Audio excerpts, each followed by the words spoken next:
যমুনার ঘাটে ভগবান শ্রীকৃষ্ণ তার বাল্যরূপের অর্থাৎ গোপালের দর্শন যখন বসুমাতা অর্থাৎ পৃথিবী মাতা পেলেন, মাতা খুব খুশি হয়েছিলেন।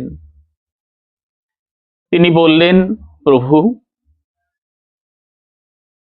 তোমার এই পৃথিবীতে অবতরণ অনেক দিন হয়েছে, কিন্তু আমি তোমার দর্শন আজ প্রথম পেলাম। আমি এতদিন তোমার দর্শন পাইনি, কিন্তু আমার আগে যমুনাজি তোমার দর্শন পেয়েছে, তোমার চরণে স্পর্শ করেছে, সে তোমার কাছে আশীর্বাদ পেয়েছে, বর পেয়েছে, তার জীবন ধন্য হয়ে গেছে।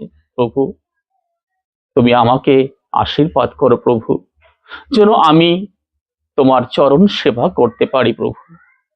আমি তোমায় কিছু দিতে পারিনি প্রভু, কিন্তু তুমি আমাকে আশীর্বাদ করো যেন আমি তোমার চরণ সেবা করতে পারি।